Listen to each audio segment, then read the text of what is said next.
क्योंकि मेरा पति अमीर है इसलिए मुझे 12 करोड़ रुपए मुंबई में फ्लैट और BMW एलिमनी में चाहिए। ये मांग उस महिला की है जिसने 18 महीने बाद पति से तलाक लिया।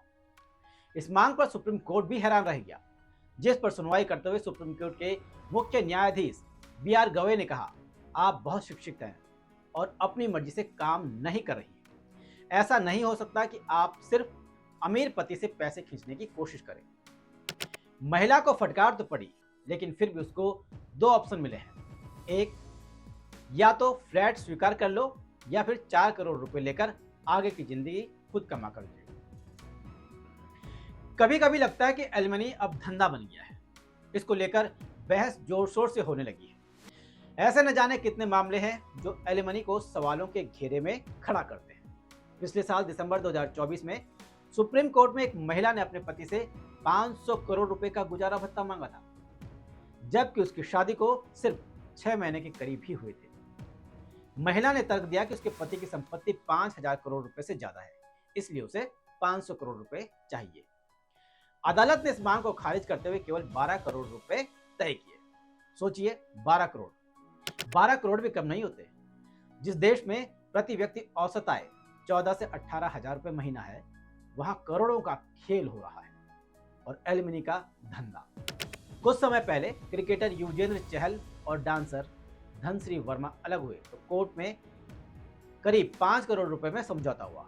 मोहम्मद शमी को कोलकाता हाईकोर्ट ने आदेश दिया है कि वो अपनी पत्नी और बेटी को कुल 4 लाख रुपए हर महीना गुजारा भत्ता दे।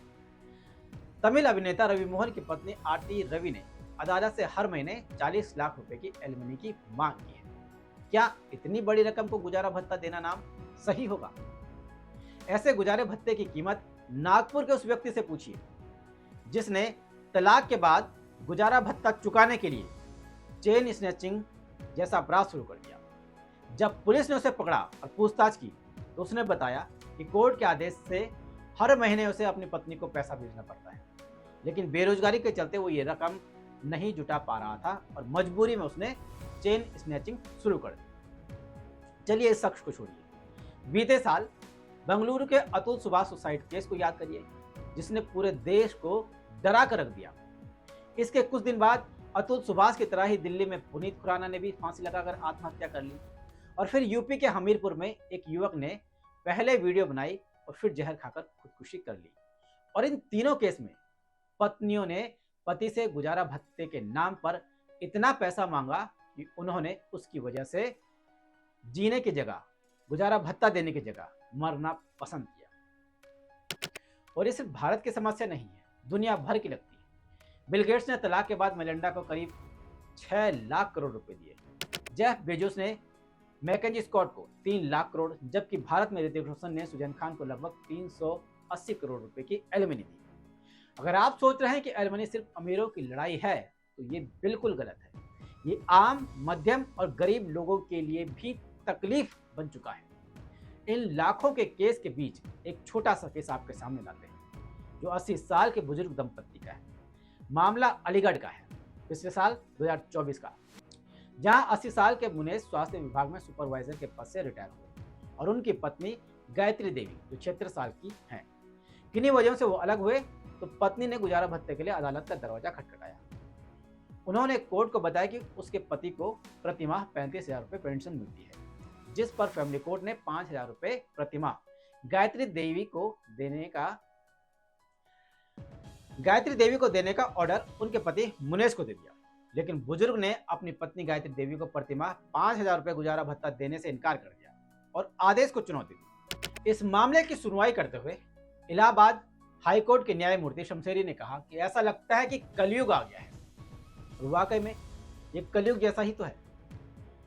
ऐसे में क्या कहें जब 75 और 80 साल के बुजुर्ग दंपत्ति भी एलिमनी के लिए एक दूसरे पर मुकदमेबाजी कर रहे हैं 80 साल की उम्र में। ऐसे में एक और मुकदमेबाजी का भी जिक्र कर ले। यह है मीडिया में बहुत ज्यादा सुर्खियों में रहने वाला ज्योति मौर्य केस। लेकिन यहाँ मामला उल्टा है।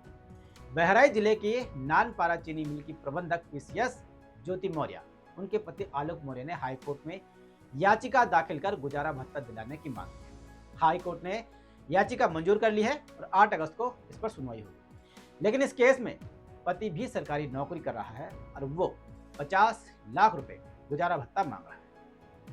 अब आते हैं एलिमनी के उस केस पर जिसने पूरे देश को हिला कर रख दिया था, और ये था मध्य प्रदेश के इंदौर की रहने वाली शाहबानो का केस। साल था 1975, जब उनके पति मोहम्मद अहमद खान ने उनको तलाक दे दिया और शहबानो के अलावा अपने 5 बच्चों को उनके हाल पर छोड़ दिया। इसके बाद शहबानो ने गुजारे भत्ते की मांग करते हुए अदालत का दरवाजा खटखटाया। कोर्ट ने हर महीने 25 रुपए का गुजारा भत्ता देने का आदेश दिया, लेकिन शहबानो ने इसे बहुत कम बताते हुए हाईकोर्ट में अपील कर दी और हाईकोर्ट ने गुजारा भत्ता बढ़ाकर 179 रुपए 20 पैसे कर दिया, जिसके बाद शहबानो के पति अहमद खान सुप्रीम कोर्ट पहुंच गए। 23 अप्रैल 1985 को तत्कालीन चीफ जस्टिस YV चंद्रचूड़ की अध्यक्षता वाली सुप्रीम कोर्ट की 5 जजों की बेंच ने सर्वसम्मति से शहबानो के पक्ष में फैसला सुनाया और कहा कि उसको सही गुजारा भत्ता मिल रहा है। सुप्रीम कोर्ट के फैसले से देश भर के मुस्लिम नाराज हो गए, जिसके चलते उस वक्त के पीएम राजीव गांधी ने नया कानून लाकर सुप्रीम कोर्ट के फैसले को ही पलट दिया और कहा कि मुसलमानों में सिर्फ 3 महीने तक ही एलिमनी इस तरह का प्रावधान ला गए। अब सोचिए, क्या आपको लगता नहीं कि गुजारे भत्ते के नाम पर, एलिमनी के नाम पर अन्याय होता है? इसकी कोई ठीक से परिभाषा नहीं गढ़ी गई है ताकि पता चले कि किसको कब और कितना गुजारा भत्ता मिलना है। दरअसल मेंटेनेंस की रकम पति या पत्नी की कमाई कितनी है इस पर निर्भर करता है, जिससे गुजारा भत्ता चाहिए उसकी जरूरतें क्या है इस पर निर्भर करता है। दोनों की उम्र कितनी है, जिसे मेंटेनेंस देना है उसके पास कितनी संपत्ति है, नौकरी करता है, करती है या नहीं करता है या करती है, परिवार में छोटे बच्चे हैं या नहीं है, किसी को बीमारी या विकलांगता तो नहीं है। इन पॉइंट्स पर गुजारा भत्ता तय होता है, लेकिन उसके बावजूद भी इनकी कैलकुलेशन सही नहीं निकलती और नतीजा आप देख रहे हैं। किसी को बहुत कम गुजारा भत्ता मिल रहा है तो किसी की डिमांड इतनी ज़्यादा है कि पति उस गुजारा भत्ते को देने में असमर्थ है और जान दे रहा है। गुजारे भत्ते की इन तमाम कैलकुलेशन को आप अगर गौर करें तो ये एक तरह से बिजनेस का धंधा भी बन गया है।